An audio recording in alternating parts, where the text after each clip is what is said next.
Let's now start to look at the actual motor learning theories that are meant to help us adopt and influence the actual motor control and therefore the movement patterns of the athletes and clients we're working with. Just like motor control, there are a diversity of emerging motor learning theories, and many are still coming out today. Therefore, no one is better than the other, but oftentimes they're delivered in context specific. So look at all these different theories and find the one that you feel best fits your environment. So Fitz and Posner three-stage model is probably, again, if you took a basic motor learning class, what you are most used to hearing about. It has three primary stages, believing in cognitive, associative, and autonomous. And what we find here at Exos is that's likely the best working motor learning theory out there because it provides direct ways to monitor an athlete and a client's progress and specific strategies by which you can influence their motor learning with different coaching strategies. One constant across all of these different learning models is they all propose how from novice to expert athletes and clients change with learning. So let's think about that for a second. We all adopt periodization. We all adopt programming. We know that we need purposeful variation over time. Therefore, the training process needs to evolve. We also respect and understand, based on this slide, that learning is also something that is dynamic and changes over time. But how often does our coaching itself evolve with the athlete? That's a primary take-home of this presentation, to think of the periodization of the coaching, if you would, as important as the periodization of the training process. Are you matching and meeting the athlete where they're at with what they need from a learning perspective? These motor learning theories help to inform how we go about doing that. So let's take a deeper look then at the Fitz and Posner three-stage model. Number one is we're going to have a practice timeline. So we're going to assume someone starts at 0, novice, inability to perform a given task, and we're going to track them theoretically over a given time period.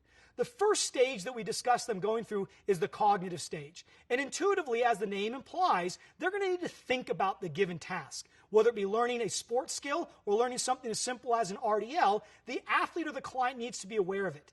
And even if you don't talk to them, they're going to have some kind of implicit self-talk, walking themselves through how they can improve what you're asking them to do and how they can match their movement to how you actually demonstrated it. Once an athlete or a client has passed this cognitive stage, they then get into what we call the associative stage. And the associative stage now is they can start to identify how mistakes can be corrected.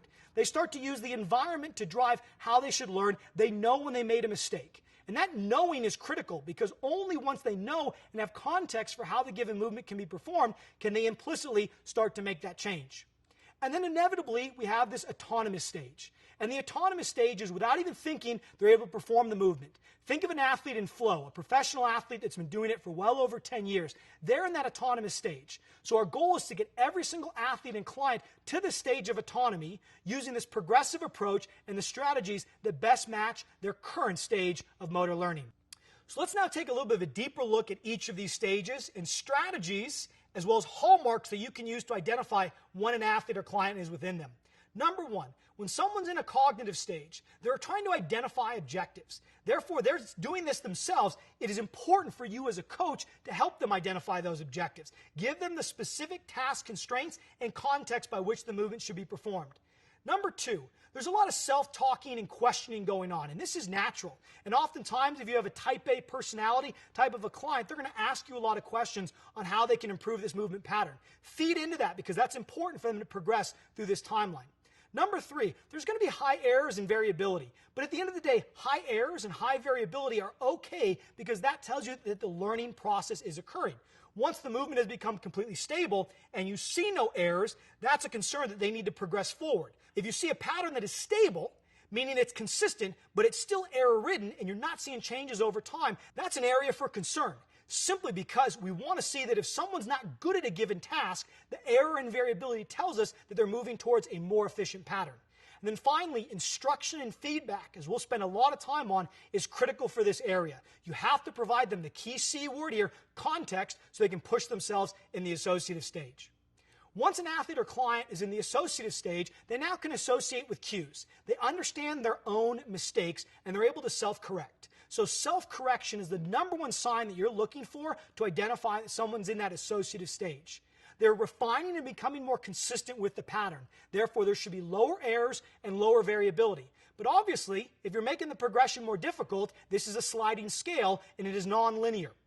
There should be then also an ability of the athlete and client to identify and correct errors. Now, they don't need to be able to verbalize this to you as the coach, but they should be able to self-correct with a little bit of a nudge here or there. Therefore, oftentimes asking the athlete a question versus giving them an answer after they perform a movement, how do you feel that we can do this a little bit better the next time, allows them to tell you if they're in that associative stage. Do they have the movement IQ, if you would, to start to make those changes and feed into that environmental information? And then finally, if they're in that subconscious phase, they're doing everything almost automatically. They can oftentimes handle multiple tasks, they have very low errors and variability, and they have a high capacity to identify and correct errors. And oftentimes, if someone's an elite athlete, they can not only do it physically, but they also can articulate it verbally. But I'll say it again, it is not critical for the athlete or client to be able to verbalize how they perform the movement or how to fix the movement. They simply need to have the physical, intuitive sense to do so with your guidance. So now that we have an insight on how the athlete and the client controls the motor system, how the motor learning process emerges, let's now look at some of the factors that influence both of these. And that's what we call attention and memory. At the end of the day, if an individual is not conscious of the information we're sharing, it is hard for them to internalize and enact against it. Therefore, attention is the currency by which communication exists.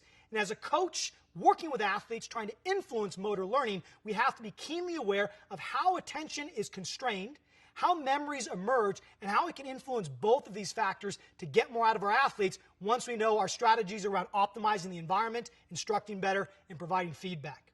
Let's start by defining attention. Attention is characteristics associated with consciousness, awareness, and cognitive effort. I would imagine every time we provide an individual with a bit of information, we hope their attention is on it. And if their attention is on it and the information is powerful enough, it should enact a change, not only acutely, but also, if effective, transfer to sport and life. Attention also is relating to limitations associated with the performance of multiple skills and the detection of relevant information in the environment. So at the end of the day, we all know our attention span is limited. We can only remember 7 plus or minus 2 bits. Therefore, when we actually provide information to the client and the athlete, it is important that we only provide necessary bits. Because at the end of the day, every person comes to that session with baggage. They're thinking about what happened that morning, what they have to do in business. Oftentimes, their attentional span is going to be dedicated to the movements themselves. On top of that, we're providing critical information to them. So how we craft our messaging around feedback and instruction, or sometimes choosing not to say anything at all, is powerful in manipulating attention, because attention is everything when it comes to motor learning. Let's use a real-life example. We want to imagine we have a novice and an expert. These blue rings represent attentional capacity. Now, at the end of the day, if we look at experts versus novices, there is no difference in the amount of things they can remember. There is no difference in their actual attention. They've shown this absolutely. It is what the expert does with their attention that oftentimes is the difference between them and the novice. So let's put ourselves now in a coaching environment. The first thing that we're going to ask someone to do is perform some kind of movement task. And even though that movement task is physical, it still takes certain levels of attentional reserves. Now, intuitively, we understand a novice who has never performed the movement before, that movement task is going to take significantly more of their attention than an expert that's been doing it forever. But we don't stop there. We know that attention is different in this case. We also provide them some kind of coaching cues. We have to provide some kind of context for how the movement should be performed. Now again, imagine, with a novice, you give them that bit of information, they have to translate that. Maybe use an analogy they've never heard before, so they have to think about it differently. And oftentimes, if it's a novice, and you've never worked with them in the past, they're not going to explicitly tell you they didn't understand what you said in the first place. So oftentimes, the quality of the information influence how much attentional capacity the actual cue takes. From there then, if you've been working with someone for a long time and they're an expert, that cue is nothing more than a reminder. Oftentimes, they can think about that cue, physically embody it, and off they go without having to think the otherwise. They can get into a much easier flow state out of the gates. So let's now take these two examples and ask yourself, who typically receives more information out of the gates? Is it the novice or the expert? Well, absolutely, on a day-to-day basis, you're going to provide more information to the novice than you ever would the expert. You're going to instruct and frame the overall session. You're going to introduce and instruct the movement. Then on top of that, you're going to provide feedback and instruction on the movement. Think about all of that, all the while the person is having to deal with their attentional limitations relative to the movement, just meeting you for the first time, and all the other nuances around the environment. Arguably, if we want to respect the novice and their attentional limitations, we would only give them the necessary information, allowing them to take the majority of those attentional reserves and apply it to the actual movement task. You've all seen this. The athlete or client is performing the movement perfectly. What do you tell them? Good job. What happens? They fall over. They step down. So we can see how sensitive someone's attention is in that case. Now with the expert, they can handle a lot more abstraction. You can give them more robust analogies. You can explain and articulate things in different ways simply because their context for the movement pattern you're teaching is so profound that they need additional ways to think about it to continue to improve it. It still doesn't mean we want to inundate them with information, but simply put, you can have more of a thoughtful conversation with the expert long term. But even at the expert level, we typically find that the amount of feedback we actually have to give them within the context of training still needs to stay relatively low because they still, just as the novice does, have to put all of their attentional resources towards the actual task itself. So hopefully this gives you an insight now on how attention is something incredibly powerful and something that we can manipulate and control with the environments we create, the environments the athletes and clients have back home, but also then how we actually go about coaching within the context of those environments. Now, once a bit of information has gotten through and the athlete or client has attended to that information, the hope is it got into their memory system. Now, when we think about memory, there are 3 different levels. And again, these are all theoretical. Only now with brain mapping and neuroscience and functional MRI are we starting to understand where all these different memory constructs actually live within the brain. And there's no one place. It actually is shown it's dispersed within the brain and potentially even throughout the body. The first level of memory is what we call short-term sensory store. And it's the peripheral memory system which holds incoming information until identified.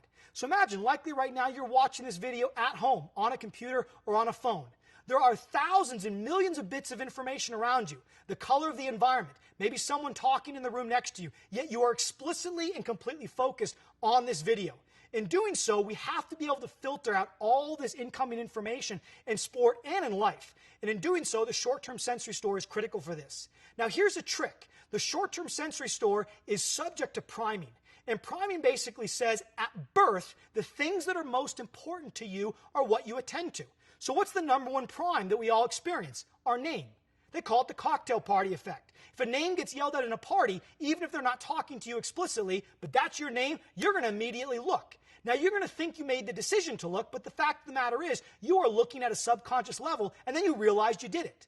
Therefore, within the context of a training session, if we want to start crafting someone's attention, we prime the beginning of that session with critical bits. Whether you tell each client or athlete a different bit in terms of what you want them to focus on, or you give a central message to the group, prime everyone to know this is the focus of this session. For example, let's say I'm working with Johnny, and Johnny's trying to get better at acceleration.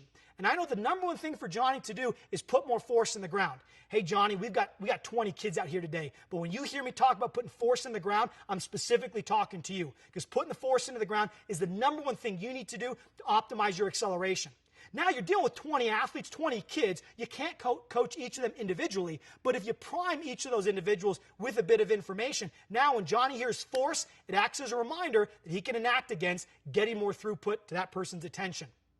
Once that information has gotten through, then it can get into their short-term memory. And short-term memory, very simply put, is when you are conscious of a bit of information. And recall, that is the area that is limited in capacity. Our short-term memory can remember 7 plus or minus 2 things. The more important the piece of information, whether it be verbal or physical, the more likely then it gets into long-term memory.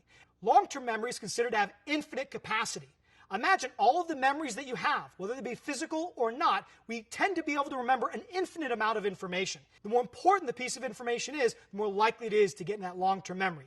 Therefore, the flow of information is strictly based on the ease by which the person can understand it and the importance that they place on that information. And more often than not, the stronger the context, the more they can tie that information to something they already believe in and something they already know, the more likely it will be to get into that long-term memory. So for those that are a bit more visual, let's now look at an infographic that flows us through how short-term memory, long-term memory interact together.